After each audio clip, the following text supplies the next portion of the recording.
Very quick change of scene. Believe it or not, I'm now in Kuala Lumpur in Malaysia, of course. And I'm here inside my hotel room. I'll talk about that in a second. And I'm just on my way outside to run some errands and maybe get some lunch.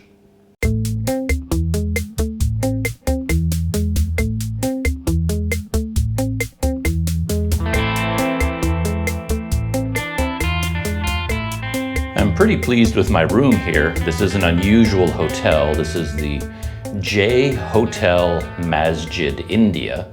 And on a sign outside, I'll show you the sign as I go out, it's also called J Hostels. It's an Oyo branded hotel. And I say it's a rare hotel in that it actually has single rooms. I find most hotels don't anymore. They tend to have doubles and larger. And it's very rare to get a single room like this. And I like single rooms for the obvious reason that they cost less. They're priced for one person, whereas double rooms are priced for two people, so you end up paying twice as much as you need to.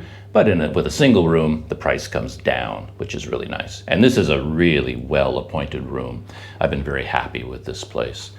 A lot of nice touches. You know, there's the bed, very comfortable mattress. That's my own sheet, but it does come with its own sheet, nice pillow, you know, light above the bed, which I really like. And, you know, the light switch is right here, so you can turn it on and off right from your bed. And it has all of the conveniences, really nice air conditioner, really strong Wi-Fi, which I love, TV, and some furniture, you know, to put your gear and hang up your clothes. You know, a little desk, you know, a little counter over here. I've got my kettle and coffee fixings. It'd be nice if there was a chair, but there is no chair in this room for some reason. And a really nice bathroom. So small, everything is small, of course, single room, but everything works, no problems at all. Water, and the shower has hot water. And that's the first hot water I've experienced for a very long time. So that's been very nice. So yeah, here it is, single room.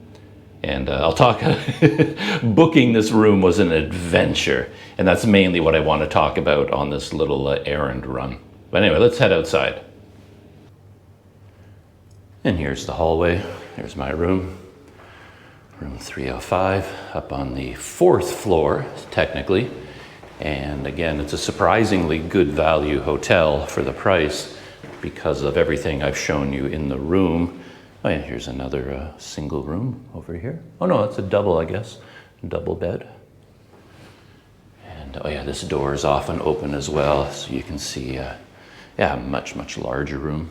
So they have rooms as large as this as well. And this one has a little window.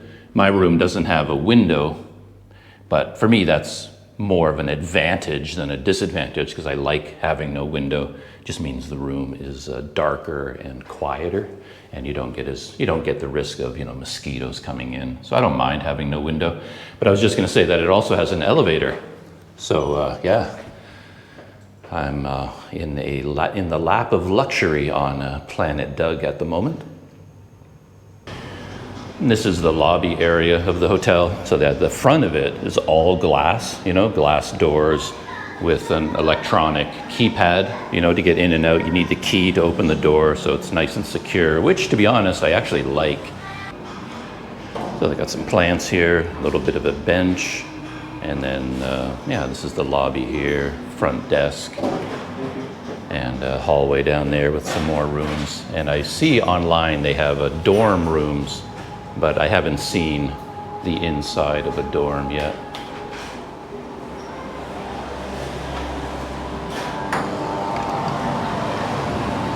So I'm quite close to the hotel now, so I have to point it straight up to get the whole building, but there it is. And you can see the sign, J Hostels, cozy, comfy, clean. And there's another sign there, J Hostels, Oyo. But on Agoda, it's listed as J Hotel Masjid India or something like that, because it's in the neighborhood near the India Mosque. But here are some of the rooms that they have. Single room, listed price of 70 ringgit. Family room, 170.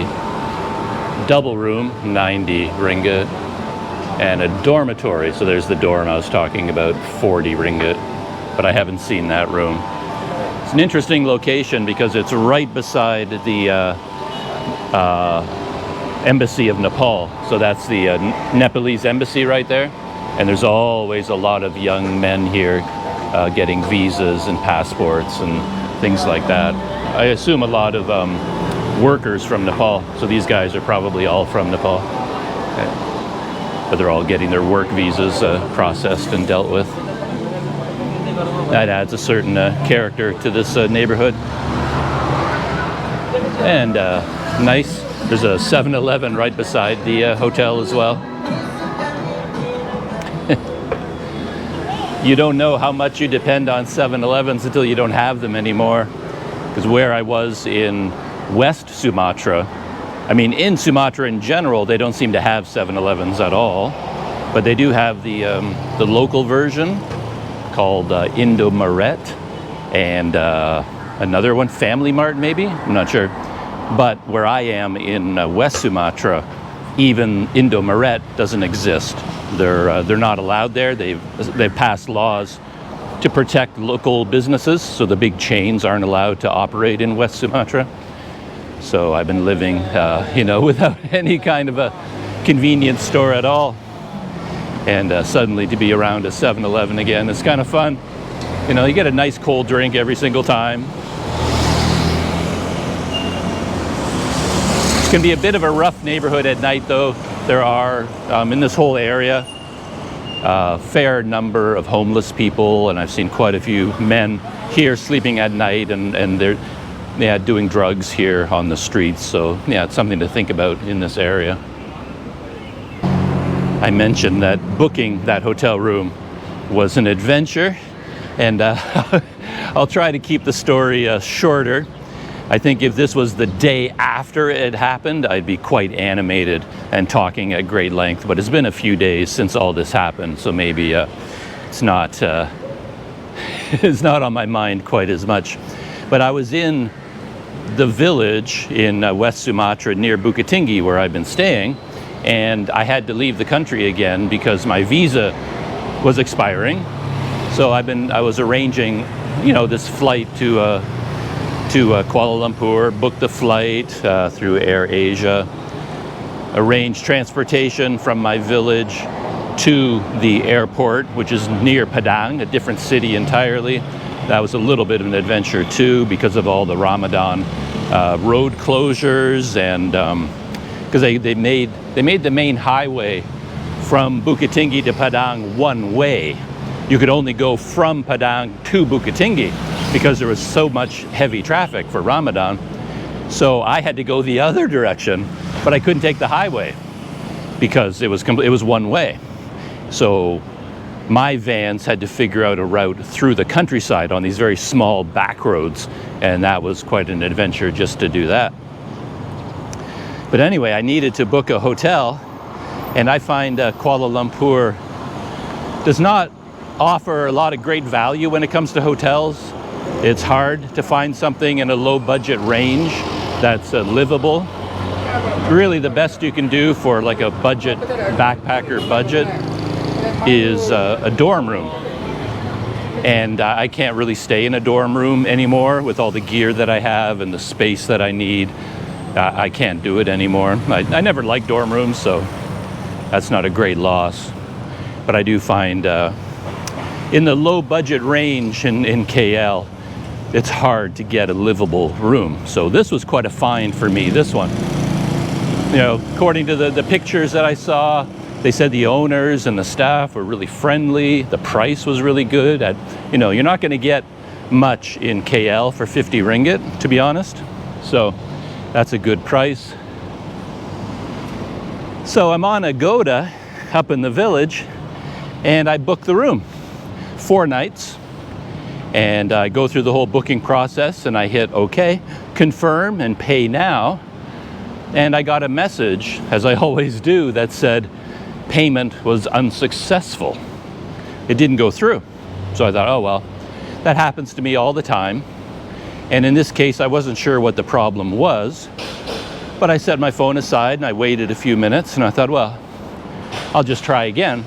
So I went to book the room, same 4 nights, same hotel, and it said payment unsuccessful. You know, the confirmation didn't go through. So I thought, oh, okay. I waited a little while and I thought, okay, maybe it's an internet connection thing, that because the internet didn't really work in the village where I was, and I thought maybe, because I was inside my room, and I thought maybe that's the problem. I didn't have a strong enough connection to the internet. So I went outside, you know, I went out to the balcony, tried to book the room again, same 4 nights, same hotel. Payment didn't go through, you know, payment unsuccessful, no confirmation. So, all right.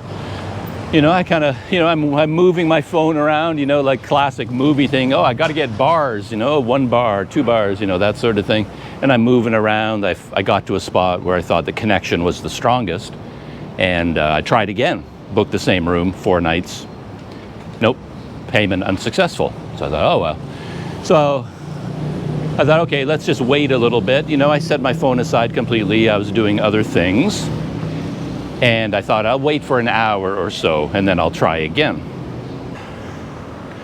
And that just became my pattern for the day. Every little while I would leave whatever it was I was doing and I think, okay, I'll try to book the room again. And I fire up Agoda and try to book the room for another 4 nights, you know, the same 4 nights. And it said payment unsuccessful. And I went through the whole day doing this, trying to get through, trying to book this room. And I was never able to book it. I never was able to pay for the room or confirm the booking. So I gave up on Agoda and I used another app called Booking. And Booking was different because you couldn't use your credit card for this reservation. This one was set up so that you pay on arrival in cash. So I went through Booking, I booked those 4 nights, and that one, I didn't pay for it. You had to use your credit card to guarantee the booking, of course, but because there was no payment involved, the reservation went through, and I managed to book the room for those 4 nights that I wanted, finally. And I was exhausted by this point. I was already kind of stressed out because I've had so many issues, similar issues lately. So there I am. I've got my hotel booked, got my airline booked. But then, as afternoon started to move into evening, my phone started to ding. I was getting all these notifications, email notifications on all of my various phones, on my laptop, on my tablet. Everything was just like ding, ding, ding, ding, ding, ding, ding, ding, just going crazy. Everything was like dinging and dinging and dinging and dinging and dinging. And I thought, what the heck is going on? I pick up my phone, and it turns out that every single attempt that I made to book that room on Agoda, it went through. Every single time that I tried and it said payment unsuccessful, every one of those attempts, I guess, was being held in the Agoda computer system, and they processed it hours later. This was hours and hours after I'd done all this. And I ended up with 9 separate reservations for the same 4 nights at the same hotel to the tune of like $900. So my credit card had been charged like $900 for a room 9 separate times that I didn't need. You know, it was like, I don't know how it happened. I don't know what was going on. And you would think that this is the kind of thing that only happens to me, feels that way. I never hear anyone else have as many problems as I've been having for the last little while. But while I was fighting with this, dealing with it, I suddenly got a message from a cousin of mine. And my cousin just happened to be in Indonesia. He was on the island of Java, and he sent me a message apropos of nothing, just saying, yeah, hey Doug, yeah, this crazy thing is happening to me. I'm trying to book a room on Agoda, and then it rejected the booking, and then later on, it then I booked another room, but then the first one went through. And then the story got more complicated because he couldn't cancel it. The Agoda booking system that allows you to cancel hotel reservations also went down. It's funny being back in Kuala Lumpur because you suddenly face all these very familiar issues. One being that is I like to walk everywhere, and it's not easy to do here. So I'm trying to go this way, but there's no pedestrian crossing in any direction that I'm able to see. So I've got to dash across here as safely as I can.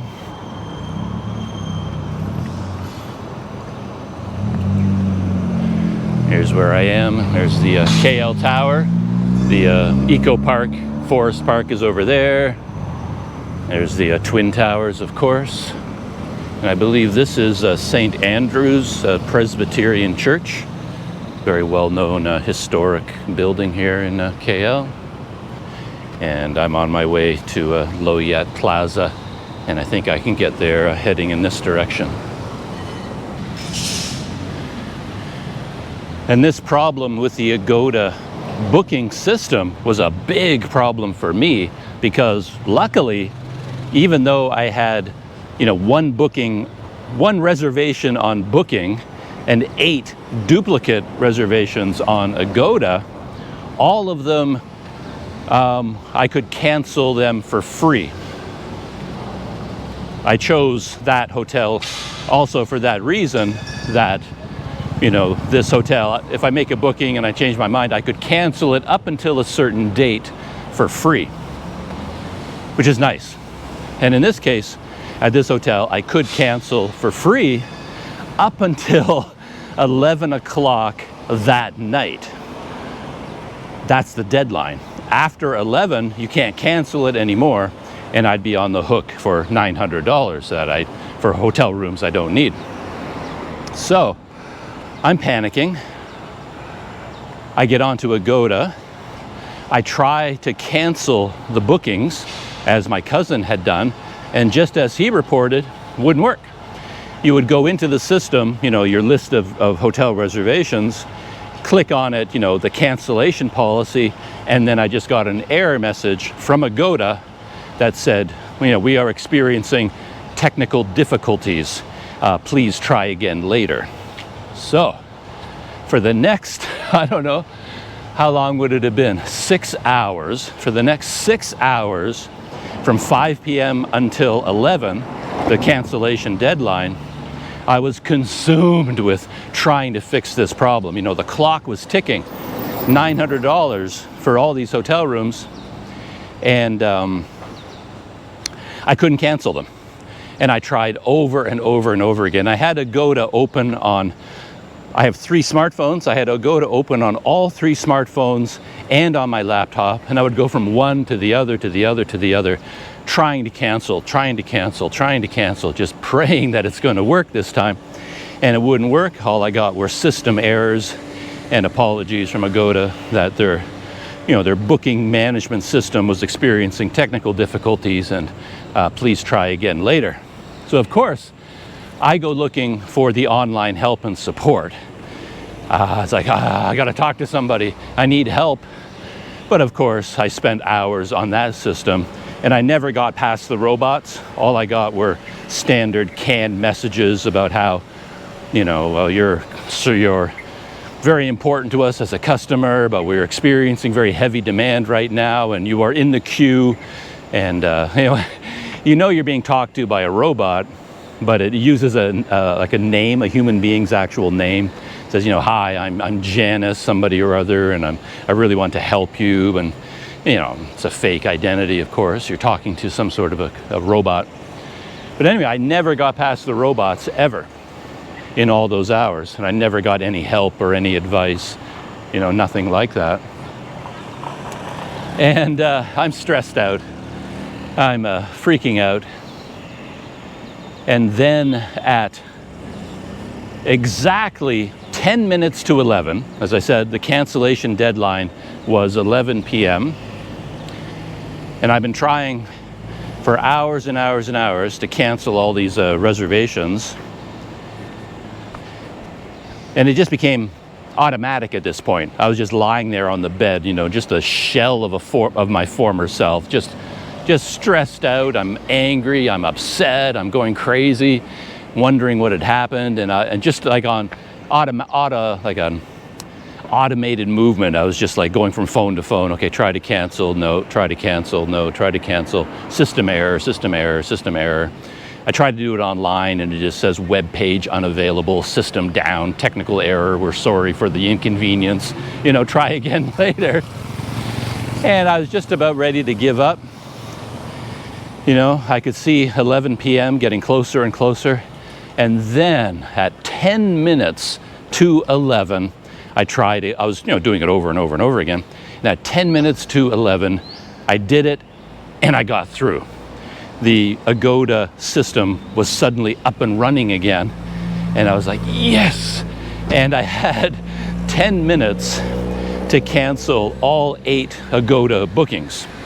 And I just like a madman, I'm on the phone going, because you have to go through several stages, right? You have to, you know, select the booking, scroll down to where it says cancellation policy. They make it very sneaky. They don't actually give you a button that says cancel the booking. They don't make it that easy for you because they don't want you to cancel. They hide it underneath a listing that says, you know, information about like our cancellation policy. So you have to click on the cancellation policy. That gets you into another system. And that's where it normally broke down. And this time another window popped open that said, you know, the next stage, whatever it was, I forget what it was now. But you had to go through several stages and you couldn't just cancel it. You also had to select a reason for why you're canceling, you know, for their customer service records sort of thing. So it's not as simple as clicking one button. You've got to click many buttons in a row and then select all these options before you finally get there. So it takes at least a minute if you're moving fast, you know, a minute per reservation. And I had 8 of them to get through before, I had to get through 8 of them in 10 minutes. And I was just clicking like an insane person. And at 10:59 exactly, 1 minute before the deadline, I canceled the last one. Could not believe it. I'm walking through a neighborhood I've never gone through before. I've been down on that main street by St. Andrew's Church a lot, and I would see a lot of foreigners, a lot of Westerners coming out of this street, going onto that main street, heading towards Bukit Bintang or heading, to be honest, this may even be Bukit Bintang for all I know. I don't know where I am, to be honest. But yeah, now that I'm walking down this street, I see a lot of foreigners here. Coffee shop there was jammed with them. I think they're all tourists. And I think a lot of these buildings here that you see around me, a lot of them have like relatively expensive Airbnb accommodation. So I think a lot of tourists stay in this area. And I forgot how hot it can be here in Kuala Lumpur. In Bukit Tinggi, you're at like 1,000 meters altitude. It's not terribly high, but it's high enough that the nights are quite cool, and it's very cool during the day, very comfortable. But here in KL, we're sort of back at sea level, and walking and talking, and I'm wearing long pants. I don't know why, but I put on long pants, and yeah, I'm starting to sweat with all the effort of telling this story. But yeah, I finally managed to, I'd also canceled my the reservation I made through Booking. That was actually the first one I canceled. And then I went out, because that one worked. I just canceled that. And then I went to the Agoda system. And as I said, I finally managed to cancel all the Agoda bookings. But now I had no hotel reservation at all. And I didn't dare make a new one, because for all I knew, there were 5 more reservations, failed reservation attempts, still in the pipeline. So I went to bed that night, I went to sleep thinking that I was gonna wake up in the morning and I could have 8 more reservations, because who knows how many times I tried during the day. I mean, I didn't count them, I was just trying to book a room, and if the reservation failed, I just tried again and again and again and again. I didn't think there was any problem with doing that. So for all I knew, there were 10 more reservations waiting in their system, and then in the morning I'd wake up and find out I had booked those same 4 nights 10 more times. I didn't know. So I was quite nervous. And there was these things only happen to me. There was one more reservation that I could see that was still in the pipeline, because I had a message on a with a button that said, go back to your booking. And that would take me to a booking that I had tried to make and had failed, but all the details were still open in this window. And I couldn't cancel it. I couldn't close it. I couldn't back out of it. I couldn't cancel it. It was still just sitting there waiting for something to happen. And I was pretty sure that that window was open because I tried to book it, payment had failed, and it was still sitting there waiting, and suddenly payment was going to go through, and that one was going to get confirmed as well. And I couldn't stop it. There was no way to close that window or get out of it. So I thought, well, but when I wake up in the morning, I'm going to have at least one reservation, maybe many more. So I didn't want to book another one, once bitten, twice shy, I was 9 times bitten. So I didn't want to book another room. Who knows what would happen at that point. So now I'm looking at flying into Kuala Lumpur with no hotel room booked in advance. This is where I am now, and I think I'm near the Jalan Alor food street, the very famous place for foreigners. Maybe this is it right in front of me. Is that Jalan Alor food street? I don't think I've ever gone there for a meal, so I've just seen so many YouTube videos. That's always one of the places they include in the video, along with Batu Caves and the Petronas Towers. That's where everybody goes. But I think I can go this way to get to Loyat. This looks, I've been here before. I remember visiting this temple a long time ago. I recognize the layout. There's the temple. Very bright colors, I like that. Against that blue sky.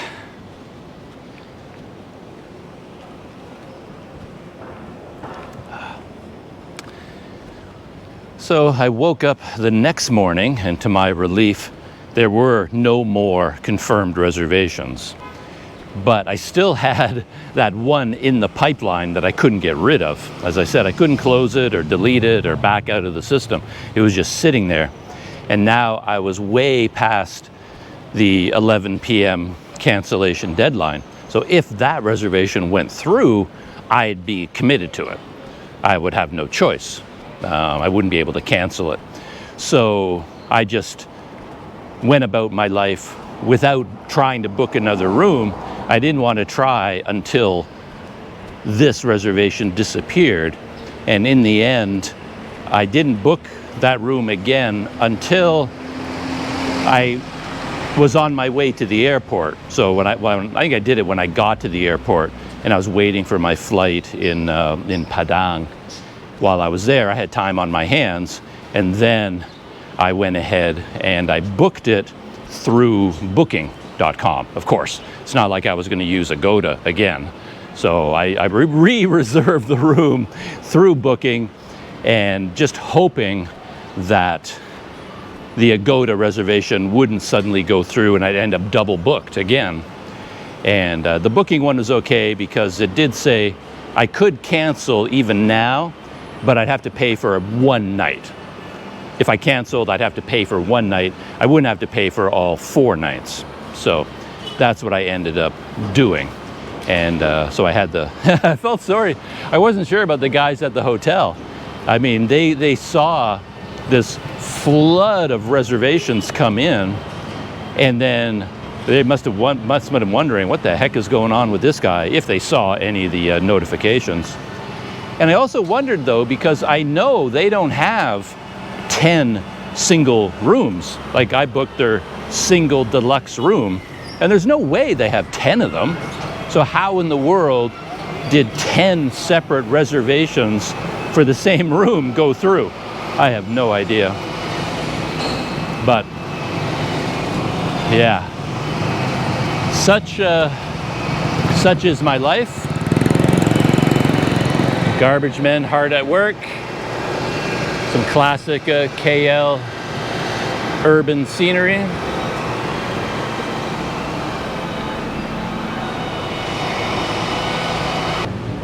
And there's the view behind me. That's where I just came from. I'm following a Google Maps route to get to Loyat. I just asked for directions and I'm following the path that Google Maps picked out for me. And if you get walking directions, it tries to take you by the shortest route possible. So you end up going through some pretty small streets. And here we've got some classic KL wall paintings. I see more and more and more of this in recent years. When I first came to KL, there wasn't nearly as much, but now everywhere you go in the city, like you see this kind of painting here. And there's more over here. I'm gonna walk. I don't need to go in this direction, but I'm going to take a look at this one, get a closer view. Yeah, I haven't seen this one before either. But yeah, it looks quite interesting. Oh, this whole alleyway looks like it's been painted. Hello. Oh, okay, yeah, actually I've seen this in YouTube videos. Yeah. A lot of travel vloggers have stumbled across this alleyway for some reason. So here I am doing the same thing. And I wasn't trying to come here at all. It's just sort of by accident. I wonder if it's well known and that's why all the travel vloggers end up here. But if it's well known, I don't know what it's called, or I haven't seen any reference to it, but yeah, check that out. This whole building, this whole alleyway from end to end has the same theme, you know, painted with this blue paint and snails, monarch butterflies. And then heading in that direction, yeah, that whole alleyway is painted. Who knows, maybe Google Maps took me this way on purpose because it noticed all these people walking down this alleyway in their records and thought, huh, must be something interesting there. So Google Maps brought me here as well.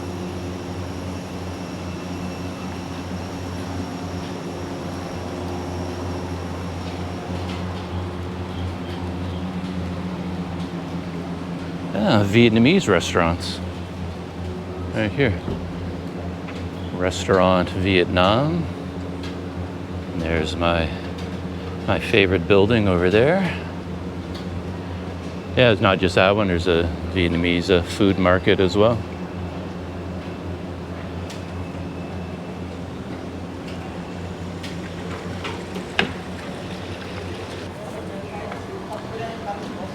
Well, getting close. Oh yeah, there's the Berjaya Times Square building ahead of me. So I'm heading in the right direction. Oh, I wonder if this is Jalan Alor Food Street right here. Of course, it's the middle of the day, so it's not set up as a food street. I guess that won't happen until tonight. Yeah, this must be it. I recognize it. Look at all those restaurants. And then, yeah, this is the place. I've walked through here at night, seen it in action, but I don't think I've ever had a meal here that I can remember.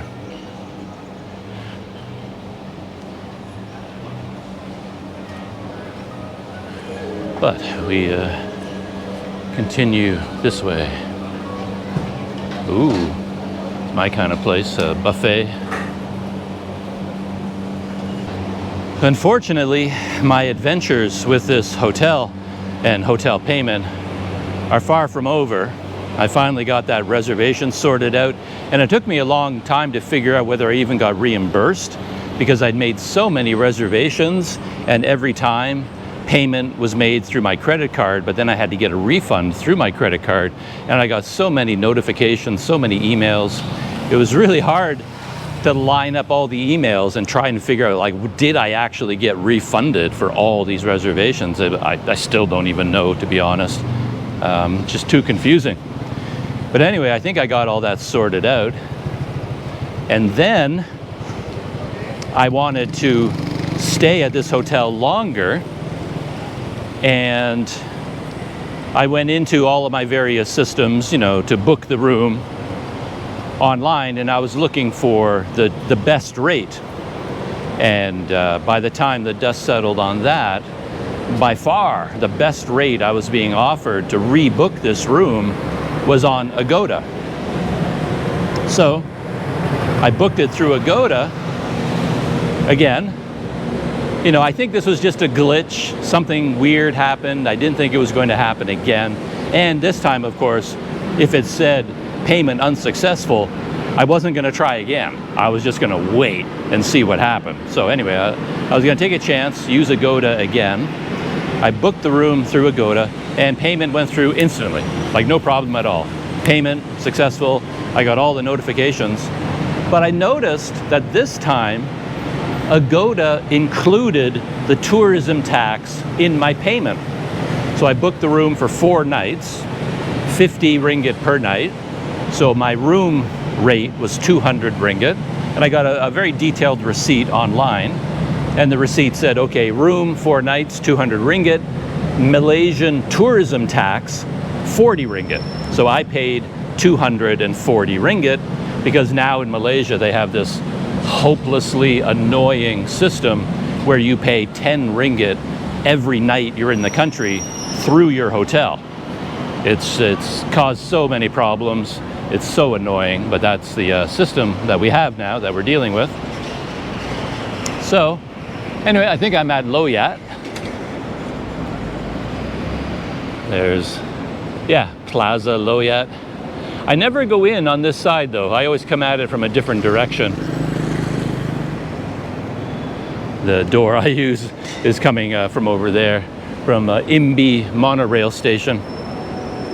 But since my story isn't over, I'll walk around to my regular door, so I stay outside a bit longer. So when I showed up at the hotel, as far as I'm concerned, well, I was already at the hotel, but I'd paid for the room and I'd already paid the tax. So I didn't have to pay them in cash, which is kind of nice in a way. It's better to go through your credit card. You don't need as much local currency. But then the guys at the front desk, when they saw I booked the room for 4 more nights, they says, oh, you have to pay the tourism tax. So you owe us 40 ringgit for those 4 nights. And I said, no, I don't. Oh, I can go in over here, I guess. I said basically, yeah, no, I don't. I already paid the tourism tax. It was, you know, I paid Agoda 40 ringgit, and it's clearly labeled, you know, Malaysian Tourism Tax. Heading into the shopping mall now.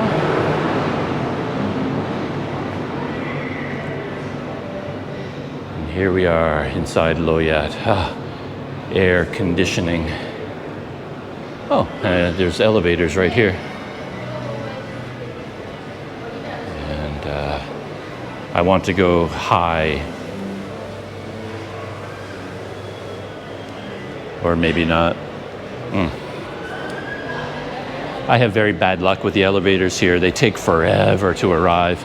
And by the time they get there, there's like 20 people waiting, or it's already full from people coming up from the car parking down below.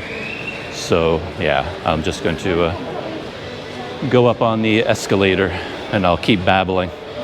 But anyway, yeah, the hotel told me I had to pay them 40 ringgit in cash for the tourism tax. And I said, no, I don't. I've already paid. And then they said to me, he says, oh, can you, you know, show us the receipt? You know, what did it go to send you online?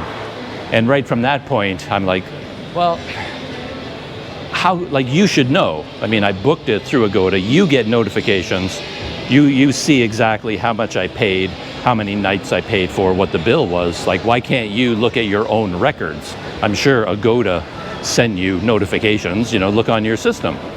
And he said, you know, we can't do that. So can you show us what they sent you? So I open up, I downloaded the PDFs of the booking and the hotel receipt. They were two separate PDFs. And I show it to the guy and he's like, oh, well, can you send it to me on WhatsApp, right? And this happens all the time lately. And I guess it's not a big deal, but at the same time, it kind of gets on my nerves because, I don't know, I get confused about how to do this. The other person doesn't know what to do either because they have to be one of my contacts in order for me to send it to them. We got to get their phone number, enter it in, and I end up with all these random hotel clerks from all over the place in my contact list on WhatsApp, and then they start phoning me and sending me messages at all hours of the day and night. And it's like, well, I don't want you guys in my WhatsApp contact list. But he's like, well, you know, I have to see that receipt and I need to show it to my boss, so can you send it to me on WhatsApp? So I finally get all that figured out, and this took forever, standing down in the lobby of the J Hotel, you know. I finally get this done, and then he says, okay, now I have to call my boss. So he's like, wait. This is a funny part of the story. He says, you know, okay, wait. So I'm standing there waiting, and then he starts talking, and he talks, and just forever. You know, I had just come back from outside. I'd been out all day. I'd met up, oh, by the way, I'd met up with Daryl from Wander Eats, and I'm wearing his present. Very thoughtful guy. He bought me a brand new red t-shirt, the Coca-Cola. So this was a present from Wander Eats, in case you're wondering where this t-shirt came from. I just realized the size sticker is still on there, extra large.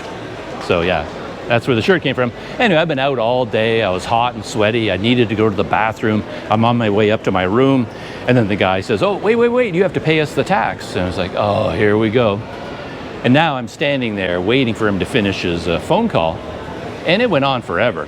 And he hung up the phone at one point, and then he dialed again, and he was in the middle of another conversation, and I'm still standing there in front of him. And I'm waiting for him to sort of look up and, you know, acknowledge me, you know, acknowledge that he's aware that I'm waiting. And he's like, oh, just a minute, you know, some sort of a polite, you know, I'm sorry this is taking so long, but just one more minute, sir, sort of thing. But he was in on his conversation, ignoring me completely. And I ended up walking up and down the hallway, up and down the lobby, looking at my phone, waiting for him to finish this interminable phone conversation. It's like, how can this tourism tax be so complicated? And I couldn't take it anymore. He was still on the phone, but I had to interrupt him. And I kind of went up to him and I was like, so like, what's the deal? Like, can I go? Are you finished? Am I free to go? And he looked at me and he shook his head. No, you can't go. I was like, oh man, come on. Can't we finish this? How long is this going to take? And then he went back to his conversation. I waited for a while longer, and I finally came back again and sort of gave him the same look. You know, I was being polite. I don't want to give the impression I was angry or getting upset. I wasn't. I was just sort of, I came back and I was like, okay, so now, like, are we okay? Are we good to go? And he shook his head, no, we're not done. You can't go yet. But then I realized, dummy that I am, he wasn't shaking his head no. He was doing the Indian head shake. You know, he was just sort of wobbling his head from side to side, which I never know what it means. Could mean yes, could mean no, could mean maybe. It's just a friendly thing, you know, the head wobble. And I think what he was saying to me was, when I said, okay, is it done? Am I free to go? He just sort of gave me the head wobble, saying, well, you know, you can go now. So it's like, oh, I thought he was shaking his head, but he was just wobbling his head. Anyway, so I finally left, thinking, all right, so he'll sort this out. And then I'm back up in my room, and then of course my WhatsApp starts ringing because he starts calling me through our WhatsApp connection. And so he calls me, and I'm looking at it going, I don't want to talk on the phone. I don't like talking on the phone. I'll just go down to the desk or something. But anyway, I was all undressed and doing something in my room. I didn't want to get dressed up and go down. So I answered the phone, and he said, the receipt that you sent us, that was the wrong one. Can you send me the correct one? I was like, oh, sorry about that. So I go onto my phone and I can see what I sent him, you know, these PDFs that were downloaded, and they were the right ones. They were for this reservation, and it clearly showed the Malaysian Tourism Tax has already been paid. There was nothing wrong with those documents. They were the correct ones, though he was telling me that they were the wrong ones. But anyway, I opened them up and I took a screenshot of each one, and I sent him the screenshots with the note saying, no, these are the correct, that's the booking confirmation for the dates and the name and everything, the ID number and for the booking. And here is the receipt for payment. It clearly says I already paid 40 ringgit for the Malaysian Tourism Tax. I send all that to him. And then I go down there the next day. I'm walking by the desk and he's like, oh, sir. And he says, yeah, you still have to pay the tourism tax because, you know, we don't get the money from Agoda, so, you know, you have to pay us. And I was like, no, I don't. I already paid. It's clear. It's charged to my credit card. I've paid somebody for the tourism tax. And, you know, you just have to figure it out from here, what's going on. I see him again later on. He says he's in contact with his bosses. We have another big, long conversation about it. He says that their other location, when Agoda charges the tourism tax in advance, that hotel cancels the payment, and then the customer has to repay it in cash. So maybe they will cancel it. Anyway, we've been talking about this dumb Malaysian tourism tax ever since I arrived at this hotel. It's just like an ongoing, endless communication. So much confusion. Yeah, so this tourism tax business, they got to fix this system. Nobody knows how it works. Nobody trusts it. Nobody likes it. Yeah, we'll see what happens. Anyway, I'm up on the top floor at Loyat Plaza right now, by the way. There, as you can see, those are all the escalators that I came up, and I was telling the story the entire walk up all those escalators. I didn't even notice them going by, to be honest. I was so involved in telling my story.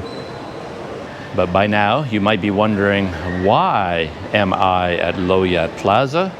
And that is because of this. Let's see if get some lighting. I don't have much lighting up here. This, that is the letter T from my MacBook keyboard. And it fell off. It just came off the keyboard. And for a while, I've been able to sort of like stick it back into place, but it's just gotten more and more loose. Now I can't type on my keyboard anymore because I'm missing the letter T. Turns out it's a very important letter. And I have a vague memory of being up on this floor long ago, and there was a small repair shop. Friendly guy there, not a big company or anything, just a little place, and they did repairs to MacBooks. And I had a memory of it being up here on this floor. So that's what I'm looking for, and I don't have a lot of confidence that I'm going to be able to find this place. Maybe on the floor down below. Yeah, it's not over here. Anyway, I'll touch base once I get this letter T sorted out. Well, I'm slowly working my way down Loyat again. I found all the laptop repair places. They're up on the top floor. And I didn't get a lot of good news. All of them basically said that you can't fix just one key, like one letter on a MacBook keyboard. Once, a key pops off, you pretty much have to replace the whole keyboard. And it sounds like they could do it pretty quickly. There was a guy there who was really encouraging me to just do it right now. He says, just drop it off. We'll do it in 2 or 3 hours. Come back and pick it up. But it would cost between 600 and 700 ringgit, he said, for the new keyboard, keypad, whatever you call it. And I just told him I'd have to think about that because the MacBook that I have, it also needs a new battery. Like there's 0 power in the battery. You can't run the computer at all unless it's plugged in. And the Wi-Fi card doesn't work either. So to get the computer up and running smoothly, it would need the keyboard, new battery, and a new Wi-Fi card. And by the time you've done that, I think you're approaching the cost of a new computer, like a Windows computer, you know, like a medium range or, yeah. So anyway, I did not get it fixed. That's the conclusion of that story. But I think I'm just going to try a do-it-yourself fix because I can sort of shove the letter T back into place and it stays in place for about, I don't know, 5 minutes of typing, and then it just pops off again. So I'm thinking, you know, a little bit of Scotch tape, a dab of super glue, you know, it's worth an attempt, you know. All I need to do is hold it in place. Anyway, I'm not going to get it fixed today. I'm outside of Loyad now. That's Berjaya Times Square, just across the road. And that's, for some reason, this is the way I always go into Loyad Plaza. I use the back door entrance. And when I come out of this door, I find I'm oriented and I know where I am. For some reason, when I come out the other side, I'm always confused. I get kind of mixed up about directions.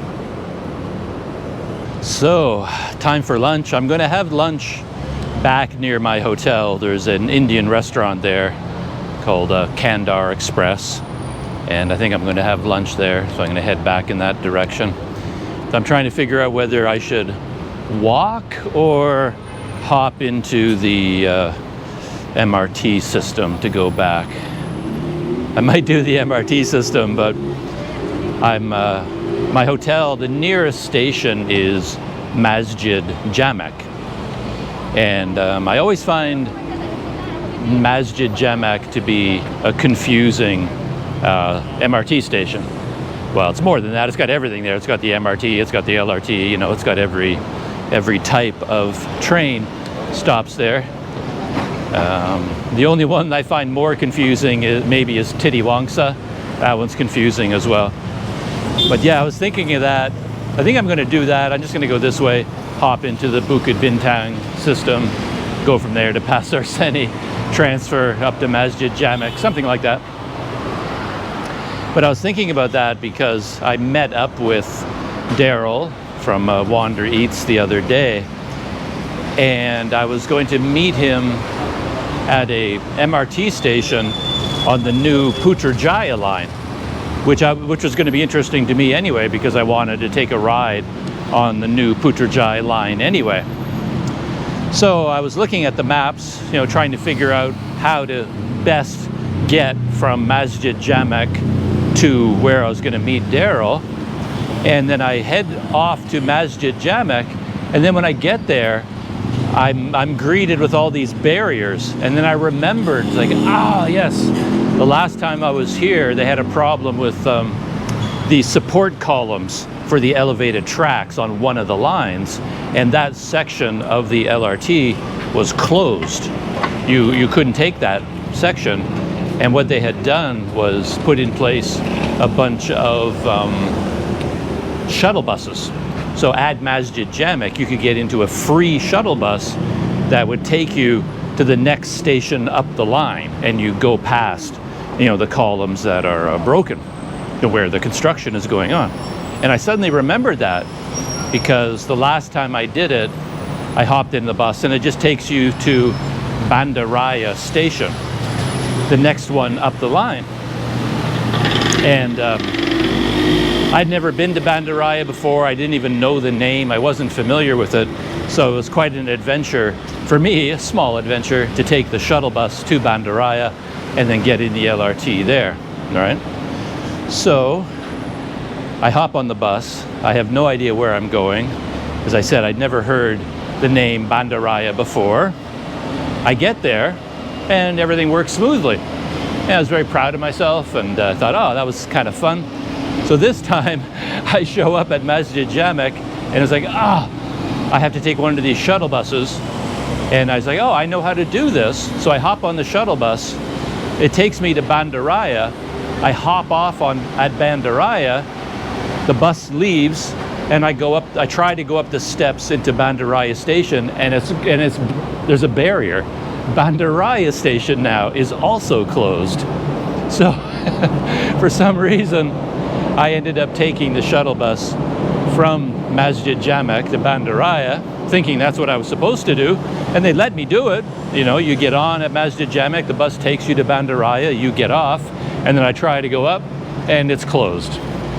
So now I had to figure out how I had to wait there for another shuttle bus to come.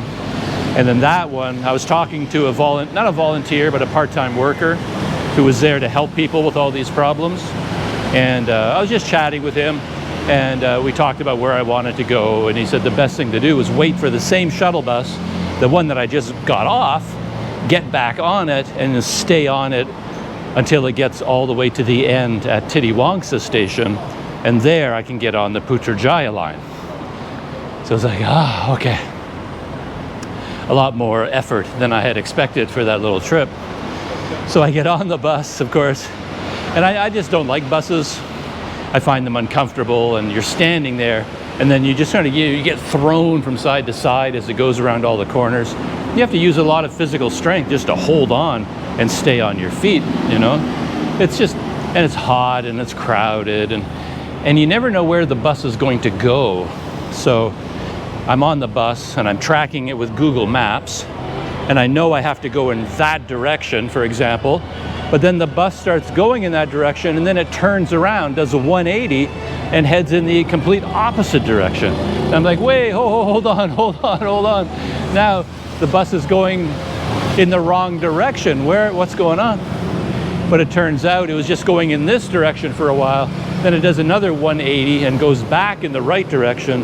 Then it goes and does a 90-degree turn, and that, you know, and it goes through all these clover leaves and all these highways, stops off at all these shopping malls. I have no idea where we're going, but we eventually did arrive at Titiwangsa.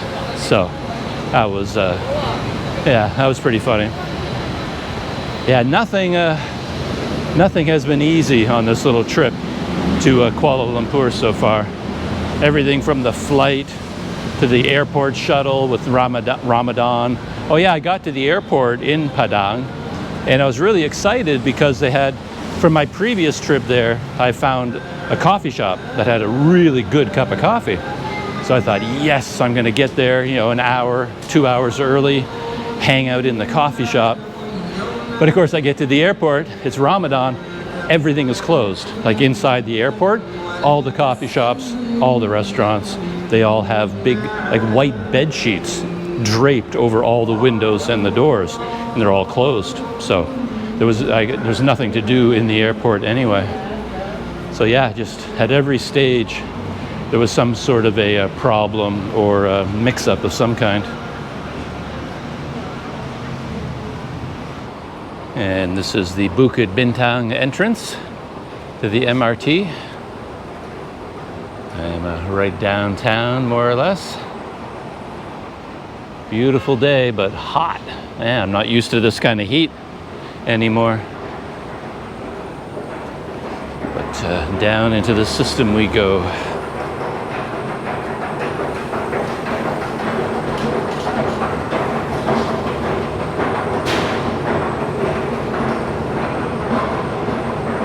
And for this trip, I remembered to get my Touch and Go e-card and e-wallet already. So I have my e-card, my Touch and Go card to go in and out of the MRT system. But believe it or not, masks. They still have a mask mandate here in Kuala Lumpur, like to ride on the MRT system. They have signs up everywhere telling you, and they still have the messages on the PA system saying, you know, let's break the COVID-19 chain together, and telling you that a mask is mandatory. Though I do see a scattering of people not wearing a mask, but you know, I'd say 95% of the people, yeah, still wearing masks. You have to put one on. So there we go. Here I am, mask on. I'm at the Panasonic station now, just doing a transfer here. There was probably an easier way to do this, but my entire system is hardwired now to get to Panasonic. I know how to get everywhere from Panasonic. Masjid Jamek is just one stop further up, but for some reason I get all confused at Masjid Jamek every time. But anyway, I know how to get there on this route, so that's what I'm going to do. And I'm back at my old stomping grounds, of course. The National Mosque over there. The old Kuala Lumpur train station, which is now just a normal station. The central station, of course, has been moved.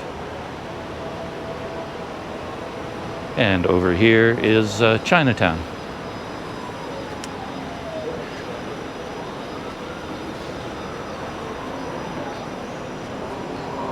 Yeah, Chinatown.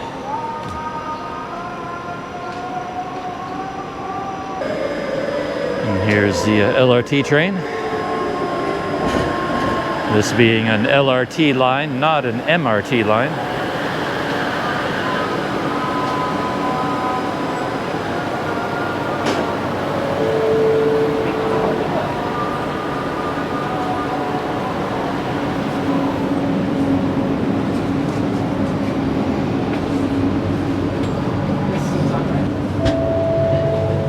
Might as well go to the front and get some classic out the front window footage on the LRT system. We're going to be going underground from here.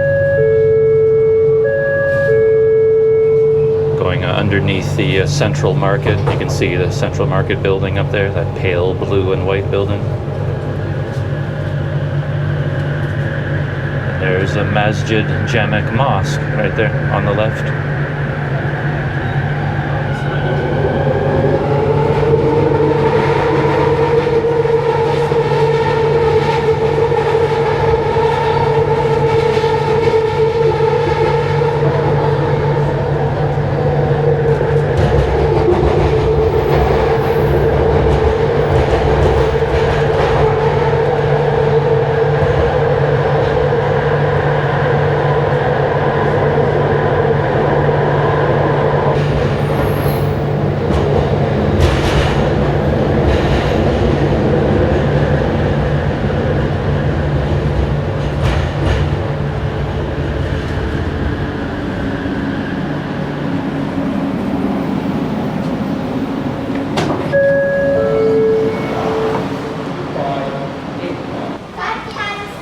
I'm on the hunt for exit C. I guess exit C is the one that I need to get back to my neighborhood. I would normally be exit A on the other side. I just had an interesting experience that there were 3 men ahead of me walking through the station, and all 3 of them were using sign language. They had t-shirts, matching t-shirts, and on the backs it had all of the hand symbols for the English alphabet. So yeah, clearly they were hard of hearing and they communicated with sign language. But I realized that throughout the whole pandemic era, everyone is wearing masks so they can no longer lip read, right? So I'm sure a lot of them develop, lip reading skills and probably depend on lip reading to communicate quite a bit. And yeah, with everybody wearing a mask for all those years, yeah, they'd have trouble communicating. So that's really kind of interesting. I'd never thought of that until just now. So I'm looking for exit just out of curiosity. I mean, I know where I am and I know how to get to where I need to go, but I thought the exits would be labeled, A, B, C, but I don't see any labels here for any of the exits. Interesting. I'm back in my new neighborhood, but I think I'm gonna have to delay lunch. It is actually lunchtime, and I never like eating lunch at lunchtime because of course that's when everywhere is busy. So this is Nasi Kandar Express, and that's where I was going to have something to eat, but big lineup. Every table is full, so I will have to wait until later to have my lunch. It's one of the advantages, I guess, if you're not working in an office, you can choose your own lunchtime. So there's no point having lunch at noon or 1 o'clock, because that's when everybody from all these nearby offices, they all have to have lunch. Back in my neighborhood, my hotel is right around the corner. Yeah, it also seems to be called the Oyo MYE Hotel. You can see the sign up there on the right. Why am I walking down the middle of the road, you might ask? Well, that's just the way things are.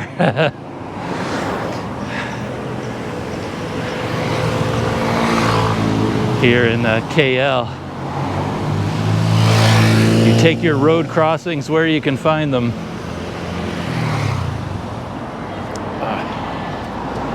And there's the crowd of guys in front of the Nepalese embassy still. So here I can dash across.